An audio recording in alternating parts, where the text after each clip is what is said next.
درود دوستای عزیز، امیدوارم یکی شما خوب هستید.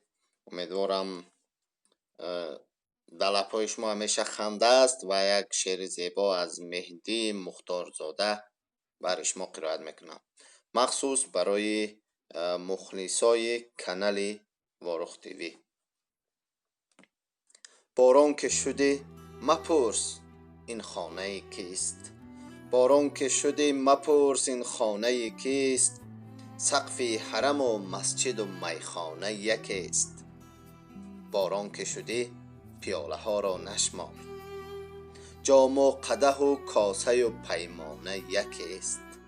باران تو که از پیش خدا می آیی، توضیح بده عاقل و فرزانه یکیست. بر درگه او چون که بیفتند به خاک، بر درگه او چون که بیفتند به خاک، شیر و شتر و پلنگ و پروانه یکیست. با سوره دل اگر خدا را خواندی، با سوره دل اگر خدا را خواندی، حمد و فلق و نعره مستانه یکیست. این بیخیردان خیش خدا می دانند، اینجا سند و قصه و افسانه یکیست.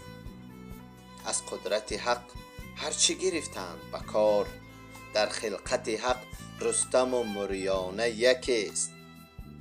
گر درک کنی خودت خدا را بینی، گر درک کنی خودت خدا را بینی.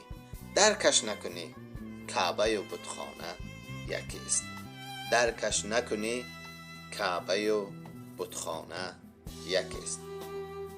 با صحیفه وارخ تیوی در شبکه اجتماعی یوتیوب آبونه شوید. فکر و نظر خود را در زیر شهر نویسید. زندگی آباد، روزگاری آباد. و تمام شما تمنا دارم همیشه آنگونه زندگی کنید که ارزش یک نفر را نجات دادن را داشته باشید. همیشه آنگونه زندگی کنیم که توانسته باشیم به همدیگر معجزه خریم، معجزه آفریم یا معجزه فروشیم. زنده باشید. تمام شما را دوست می‌دارم.